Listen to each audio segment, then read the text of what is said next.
In a strange place surrounded by lush forests and distant mountains there are a lot of people dressed up like adventurers. They are in fact adventurers in a tower. They are minding their business when they hear a small voice calling all the humans to pay attention, and when they turn around they find a talking cat trying to sell them something. The adventurers are surprised to see a wandering merchant cat and they are smitten by his cuteness. They ask him what he is selling and the cat shows them a cherry tomato. The humans are not impressed with the product. After having high hopes for the cat, they were hoping for something grander like legendary weapons or mysterious potions. A common cherry tomato was something that they could eat whenever they wanted to, but the cat tells them that they would be foolish if they judged the tomatoes before even appraising them. He claims that the tomato he was selling was nothing extraordinary, and they should check its status window to learn about its special features. The humans are curious and they look at the status window of the magical cherry tomato. It could increase 0.1 MP for 10 minutes and it could immediately burn 10 grams of fat when eaten. A man says that the value was too low, but the tomato has already found its target audience. The women are going crazy over a product that can burn 10 grams of fat just by consuming it. The cat smiles smugly and tells them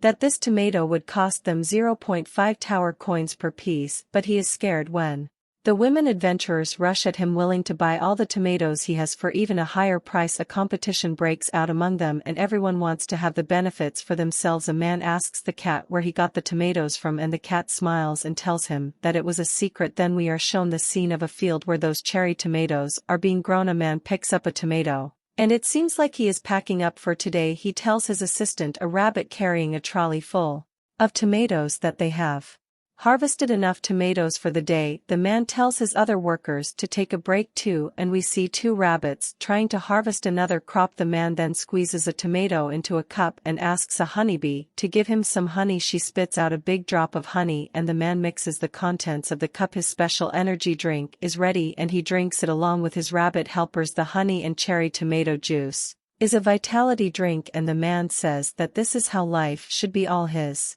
rabbits also raise their tiny glasses to show that they agree with him wholeheartedly, but then he is hit by a sudden quest. He has to distribute the honey and cherry tomato drink to the manager of the tower. There is no reward for the quest, but if he refuses to do it the penalty would be disappointment. The farmer doesn't want to do it, but when another message pushes him he agrees to complete the quest later. Just then the cat merchant comes back to the farm. He calls the farmer Master Sejun and jumps on him. Sejun is also glad to see the cat back and says that he completed the work faster than he expected him to. The cat's name is T and he tells Sejun that he sold out and earned a lot of tower coins. Sejun is impressed and thinks that it will not be long before he becomes famous in the tower, and when T hears this he panics because he was keeping Sejun's name a secret. But the money-minded cat is already thinking of going to sell another round of crops after eating as he wants to earn a lot of money. As T rushes to a black rabbit asking him to refill his supplies, Sejun asks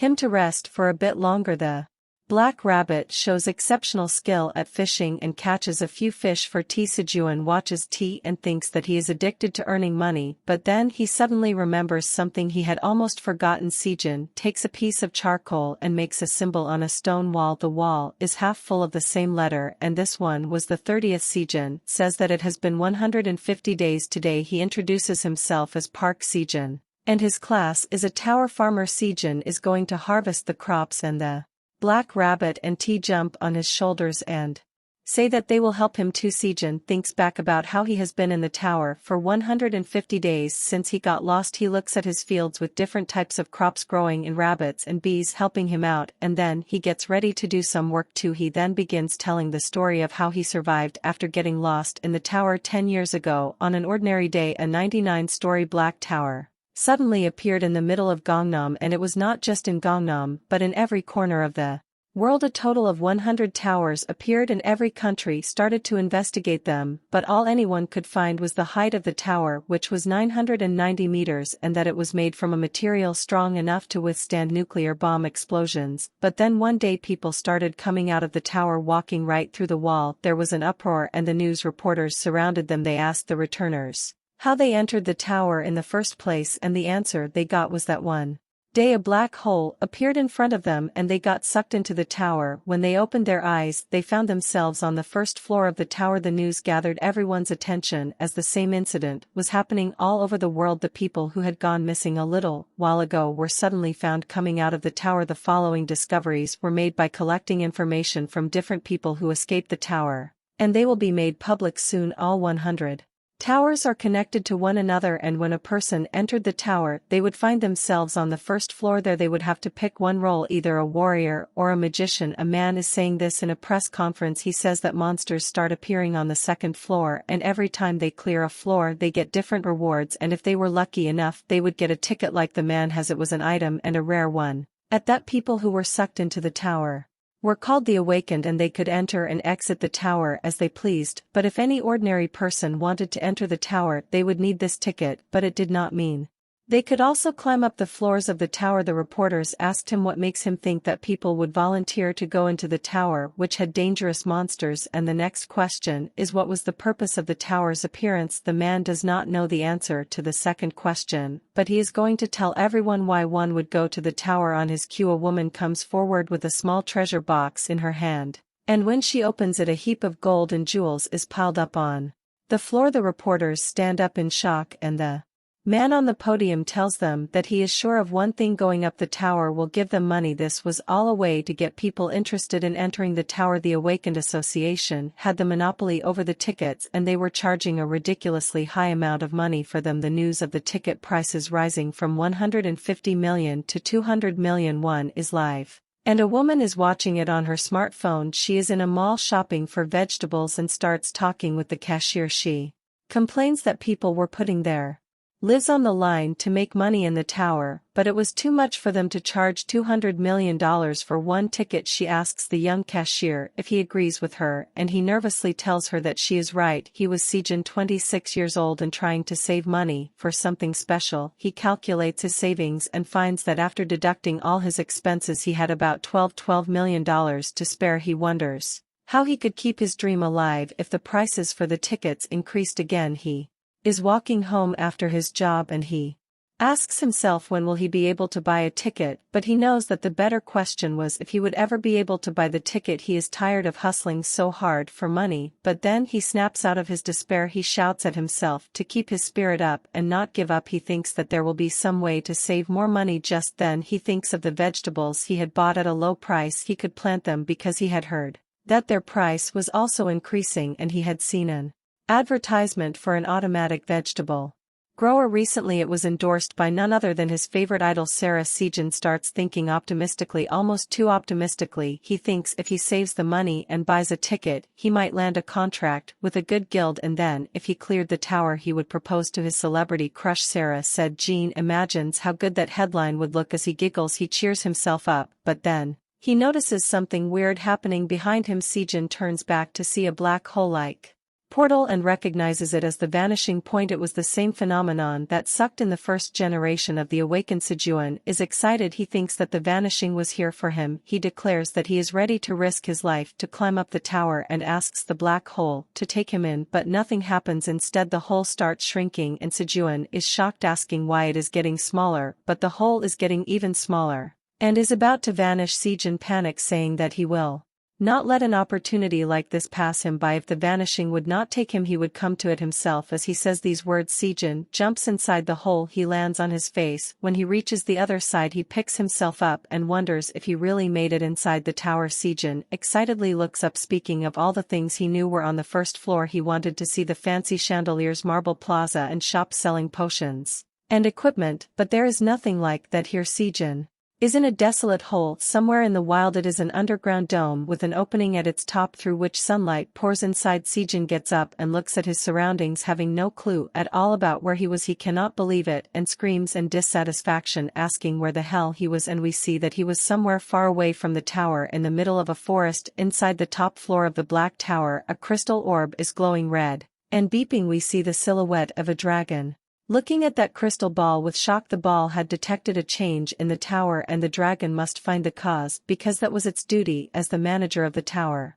But neither the dragon nor Sejun have any idea about each other yet. Sejun recalls everything he had heard about the tower's first floor in the interviews with the awakened. Someone said it was like a very spacious palace and there were many things that they could buy there. Yet another man said in an interview that the training hall was the most important thing on the first floor. That is what Sejun had heard, but looking at his place he wonders, where he was a small pond of water and overhead opening for sunlight and a that surrounded him on all sides. This was all he could see right now. Sejun is defeated by his fate and he is sitting on a corner visibly exhausted and utterly devastated. He had roamed the cave for an entire day and found no exit. There was no training ground or store. In fact, there was nothing here at all. He had screamed for help and no one heard his call, which meant no one was even around this place. And there is only one possibility that comes to his mind and it terrifies him. He was lost inside the tower as he is having a bout of panic.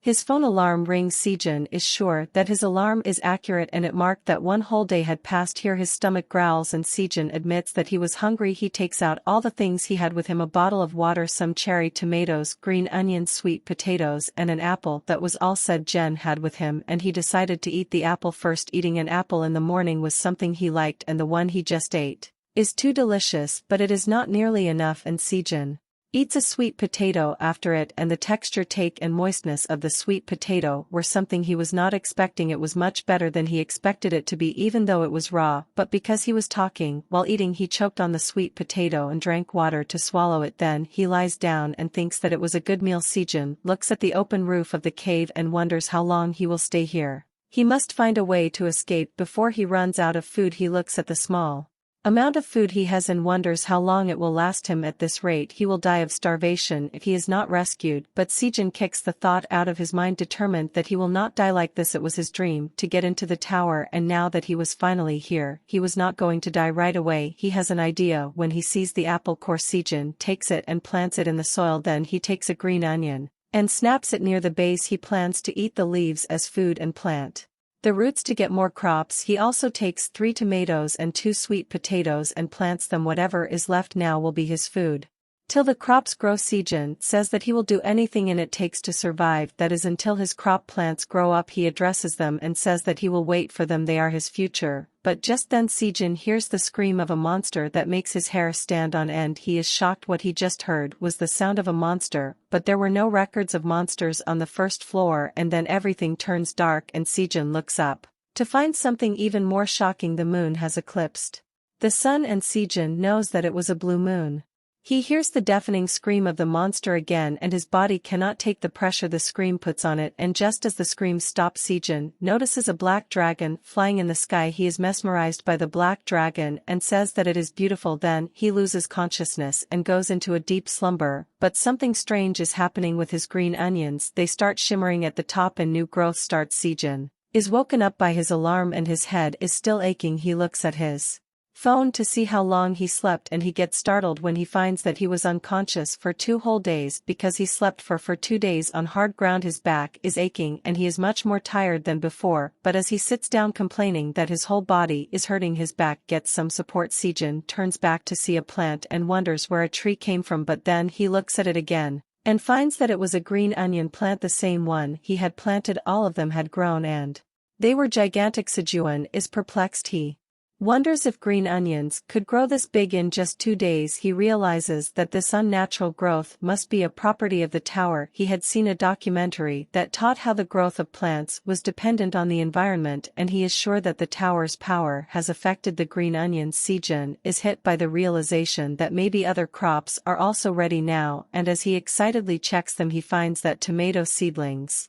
have also emerged from the ground. He is excited about his plants growing, but then he notices that the green onion plants are blocking sunlight. He decides to cut them off so that his tomato seedlings can also get sunlight. He breaks the green onions a fair bit above there and it is a harder task than he thought. Sejun has finished harvesting and he wonders what the green onion leaf would taste like. He takes a bite and burns his mouth because the leaf was spicier than anything he had tasted before. He splashes his mouth with the water of the pond, complaining that the leaf is much more spicy than the original one, but even though his mouth Was scorched. His stomach did not feel the heat. Sejun thinks that he can get used to this, and whenever he needs something spicy this will be great. He decides to dry the other green onions and save them for later. He goes back to his regular sitting spot, a rock in the center of the cave, and starts eating tomatoes. The sun never set in the tower, but occasionally there were instances where the moon eclipsed it, and this phenomenon was called the blue moon.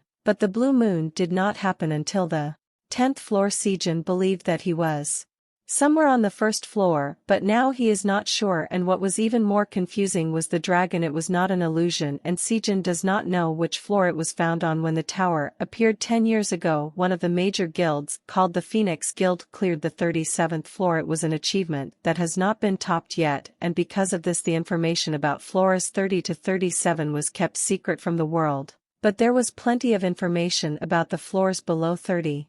The floors until the 10th floor had skeleton monsters. From 11 to 20 it was goblins, and from 21 to 30 it was orcs. Sejun had heard some rumors about spider monsters being found on floors above 31, but there was no shortage of the news. Yet he had never heard anything about a dragon. He had never heard of anything mildly similar to it, not even lizard monsters. Sejun is lying down as he wonders if he is on a floor so high that no one has yet reached it, but then water drops fall on his face and Sejun gets up. Was it raining in the tower? He had heard that the weather was almost always pleasant, and as he looks up the sky is clear too, but he spots something moving very fast and gets scared that it is a monster, but the creature he just saw comes forward and it is a cute rabbit drooling over Sejun's crop. Sejun is surprised and wonders if the rabbit was a monster too. The rabbit jumps down the hole, and Sejun rushes to catch it, but the rabbit uses his head as a stepping stone and lands safely on the ground. He hops to the green onion plants, and Sejun realizes that the rabbit was something extraordinary. The rabbit points at the green onion plants and Sejun asks if he wants to eat them. The rabbit gives his response and Sejun understands that he wants to eat. He breaks the leaf of the green onion and gives it to the rabbit, who gladly takes it. He eats it greedily, and Sejun tells him that he could have more if he liked it, and then Sejun notices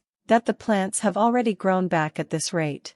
He will have to harvest them twice daily, but the rabbit starts saying something loudly and Sejun finds he is not talking to him. He looks above to the entrance of the cave and finds another rabbit coming towards them. She lands and hands the first rabbit a straw hat and a watering can, and they both stand in front of Sejun. Sejun is surprised to see another rabbit, but then he thinks that the two are somehow related. He asks the rabbits if they are married, and they tell him that he is right. Sejun starts thinking of keeping a diary of his life in the tower, and on the first page of that diary there will be the story of a rabbit couple who joined him in the cave. The rabbit couple starts working for Sejun, and their job is to help him raise and harvest the crops. They are chatting with each other as they do their jobs, and Sejun can tell that they are a great couple even though he does not understand them, but he wonders how it came to this. Yesterday, after the rabbits introduced themselves to Sejun, they told him that they wanted to live in the cave and they looked too cute. As they tried to persuade him, Sejun felt that he might die from a cuteness overdose and accepted their request with a condition. He told the rabbits that they could not live here for free. If they helped him in farming he would consider letting them stay. He thought it would dissuade the rabbits a bit, but instead of hesitating they jumped at him and started cuddling, and Sejun had to show great restraint to not let them in without a test, because cuddling with their soft fur made him want to adopt them both. Now he is sitting in his position watching the rabbits work. He thinks that the rabbits were using their cuteness to control him, but he lets it slide. But on that note he asks the rabbits if the tools they were using were items. The husband rabbit had a watering can that seemed to have an endless supply of water, and Sejun is not sure about it, but it seemed to him that the wife rabbit had a magic pocket that contained all the tools she needed for farming. Sejun says that he was jealous and wished that he had such a wonderful item. The rabbits have completed harvesting the green onions, and they are excited to show them to Sejun. Sejun tells them to dry the green onions and starts inspecting other crops too, but the rabbits are looking at Sejun with eager and impatient eyes. They are asking him a question, and Sejun understands what they want. He tells them that they passed his test and now they could live in the cave. The rabbits jumped for joy upon hearing the good news and start talking about something. They rush to a corner of the cave and Sejun wonders what they are up to now. The wife gives her husband a shovel and he starts digging, and in no time he creates a home for himself and his wife. The wife places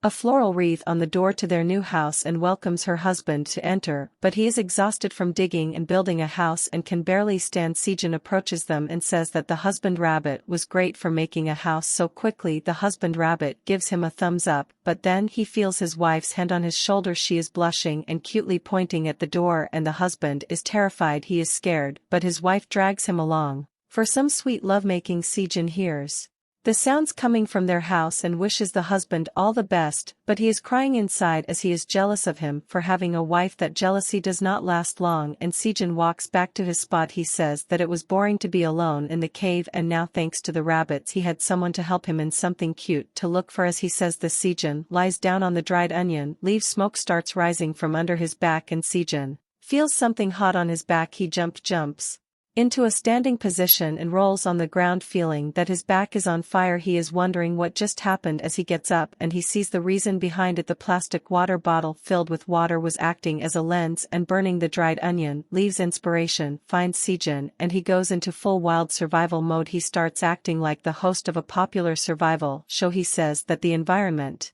in the tower was hard, but he did not give up. He had a plastic bottle and dried green onions that helped him survive. Coming back to his normal self, Sejun says that he can use the plastic bottle as a convex lens to start a fire. He had learned that from a famous survival show, but it does not work, and Sejun starts to cry and whine. The leaves only gave out a little smoke, but did not catch fire. As he sighs thinking about what he's doing wrong, a small spark lights up and Sejun has found the missing piece. The rabbits come out of their house and spot Sejun doing something they do not understand. He is blowing wind on the pile of dried leaves hoping that they catch fire. The rabbits approach him and Sejun asks them to blow wind on the leaves while he uses the bottle as a lens. They start working together and Sejun begs for a fire to start, and just after a little while of trying, the leaves catch fire. Sejun is elated. He finally has fire. He looks back at the onion plants and decides to cook them. He cooks one stalk over the fire and the rabbits stare at him with confusion. Sejun thinks that his onion was cooked enough. He peels the burnt part and then takes a bite. The rabbits see him shuddering and Sejun lets out a cry of joy. The cooked onion leaf was so sweet that Sejun was overjoyed. He thinks that his mouth felt like a green horse running wild in a green field. He repeats that it is delicious and starts roasting another one. The rabbits are also curious about what difference cooking would make, so they roast one for themselves, and as they eat it their eyes gleam with the joy of eating something so sweet. This is the second entry in Sejun's diary about staying in the tower. He discovered fire, ate warm food, and went peacefully to bed. Many days have passed and now is used to he lifestyle of a farmer. He wakes up in the morning and goes to wash his face at the pond. He returns to his crops, and now the cherry, tomato and sweet potato plants have also grown considerably. He has completed harvesting the green onions for the day. Also he has finished watering the tomato and sweet potato plants. Sejun is now all set for the day and he feels really good. A lot of things have happened in the past few days. After he discovered fire with the help of rabbits, they made torches out of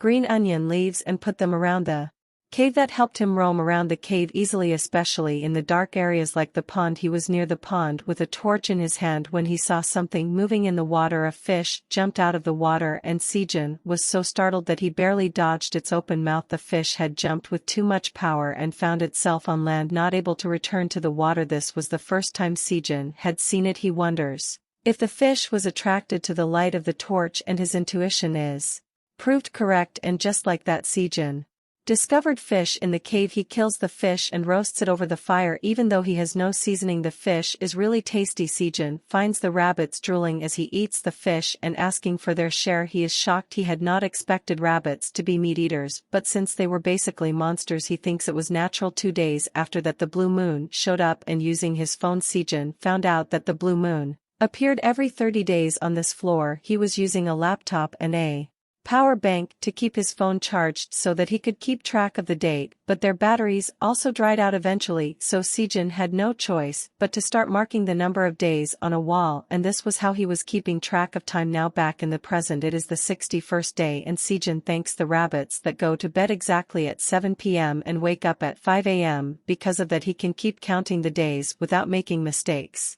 And even though the sun never set inside the tower, their body Clock was adequately reliable, and a few days ago something amazing happened. We see the attired husband rabbit opened the door of his house, and without wasting a moment a group of baby rabbits bolt out. They were the children of the rabbit couple that were recently born, and now they are fond of Sejun, who is their uncle. They run straight at Sejun and jump on him, casting him to the ground. They are really cute, and Sejun cannot get enough of their cuteness. Even as they chomp his face, he laughs and enjoys their company. Sejun looks at the sleep-deprived husband rabbit and says that it must be hard raising babies, but right now he says that he will take care of the babies for a while and the couple should relax and eat breakfast. The cherry tomato plants have started flowering, and Sejun takes the baby rabbits with him to check them out. The babies are frolicking around on the farm as Sejun checks out his plants. The flowers have bloomed, and even though they were tomato flowers, Sejun now thinks he has a flower garden to bear fruit. Pollination is necessary and he has to do it manually. Sejun uses a small stick to artificially pollinate the flowers, but all the bending and working is taking a toll on his back. He says that it would be great if there were bees around here, but thinks that he is asking for too much. A baby puts his face inside a flower and gets pollen on his face. He sneezes and Sejun starts laughing, but then Sejun notices something. The tomato plants have started to bear fruit after so long. His hard work is starting to show some results. Sejun celebrates the first fruits of his cherry tomato plants and dances with the baby rabbit. This day is the one before the blue moon, and as it is about to approach, Sejun makes preparations to survive it. He puts out the fire and stores a small amount of burning leaves under huge boulders. He is wearing makeshift clothes made from onion leaves and thinks that it will be enough to stay warm and hidden. The rabbits also head back to their homes as the time for the blue moon draws near. There is something scary that happens whenever the blue moon occurs, and Sejun is confident that they are going to survive it like the previous ones. He thinks it's going to be a piece of cake and goes into hiding. The blue moon starts and monsters start screeching throughout the forest. Sejun is not afraid, but he is tired and hopes that the blue moon ends soon. To prepare for an unlikely situation, he has already hidden the things with a strong odor and is now hiding in a corner, but since it is hard to tell how much time has passed, he is getting tired of waiting. The monster cries do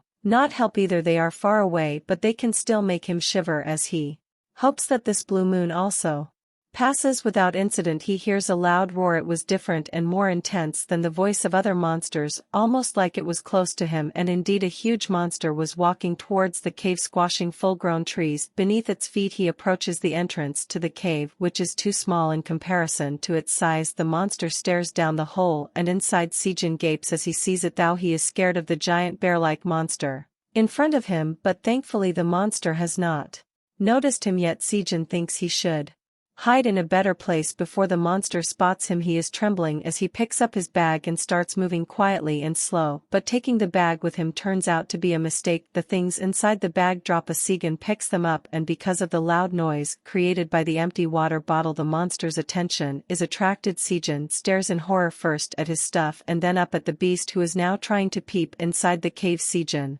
screams in fear and the bear roars in response, but a few moments later Sejun is sound asleep and the rabbits are trying to wake him up. When the baby rabbits fail to wake him up, their father slaps Sejun and he gets up. He gets up in shock, still afraid of what he saw. Before passing out, he asks the rabbits what happened to the blue moon, and as he looks around he realizes that it was over. The husband rabbit tells Sejun that he was unconscious when they found him, and he says that he passed away when he saw a monster, but he himself wants to know what happened after that. When he saw the monster trying to force his entry into the cave, he was terrified and could not move. The monster roared and he passed out. Sejun remembers it in shivers. He almost lost his life at the hands of that monster. He is feeling cold, and the wife rabbit creates a big fire and a blanket of onion leaves. Sejun sits in front of the fire with the baby rabbits snuggled up with him. The wife's rabbit also brings him roasted fish, and Sejun thanks her. As Sejun is eating, he realizes that the monster has noticed this place. It may have been because of another monster, or because it could not get inside the cave because of the small entrance, but the monster left without causing harm. But there was no guarantee that if it came the next time, he would stay safe. He thinks that he got lucky this time, but it may go differently next time. After everything he has done to survive, he does not want to die, and he thinks that what he could do right now is eat well and survive. Sejun is eating his fish when the husband rabbit comes to him wanting to show him something. Sejun follows him and finds something unbelievable. A cherry tomato was ripe.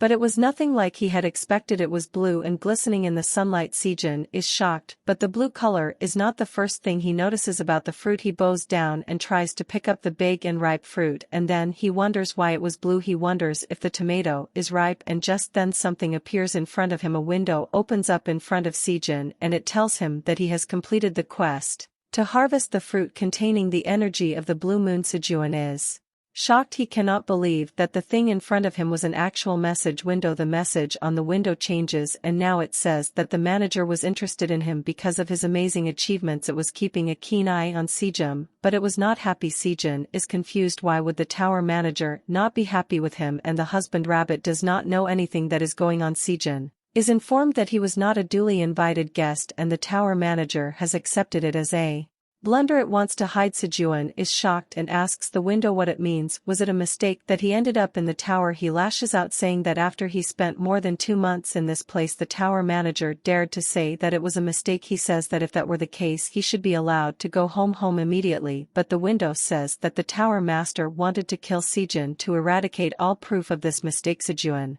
is flabbergasted. He screams at the screen, saying that he completed a wonderful achievement, and instead of rewarding him, the manager wanted to kill him. The system window falls silent for a while and Sejun wonders what was happening. The next message he gets changes his mood from scared and angry to elated. The tower manager is awakening him. Sejun feels an aura surrounding him. As soon as the message is displayed, he cannot believe it and confirms with the window that he is officially awake in the tower. Now he wants to know his job, and since he thinks that he is smart, he should be a wizard. The tower master is assigning him a job and Sejun eagerly waits to see which one he will get, and his job is a tower farmer with proficiency of F rank. All the joy and excitement leave Sejun's face and he goes blank. The windows keep giving him messages about his job. He will never get sick and be close to nature because of his job, and he will get his experience points by harvesting crops. Sejun is shocked. There was no job class other than a warrior and a magician inside the tower. How could he be a farmer? He commands to open his status window and finds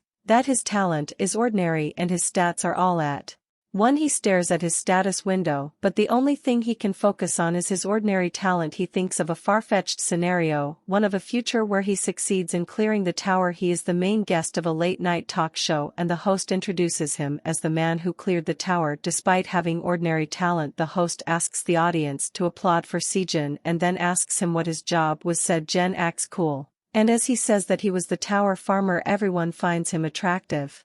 But this imaginary scenario is too pathetic. Even though Sejun has cleared the tower in it, he is still a farmer. He yells out in frustration and tries to smash the blue tomato to the ground, saying he did not need it, but then he looks at the scared and concerned faces of the rabbits and stops. Sejun is taken aback by the influence his actions had on his friends and looks at his farm, then at the tomato in his hand. He was not alone in growing it. Everyone had worked hard to reach this point. Sejun decides that he is going to keep farming and the rabbits are happy. He looks at the blue tomato in his hand and an information window opens up telling him about the tomato. It was a magical cherry tomato imbued with the power of the blue moon. Not only was it tasty and nutritious, but when consumed it would increase 0.05 MP permanently. Sejun is shocked. The tomato in his hand was actually an item. Even though the effect was small, it was permanent and it could boost one's stats. Sejun is amazed by himself. He grew something as great as this, but the tower manager is watching him and he is not satisfied with how things are going. As Sejun thanks the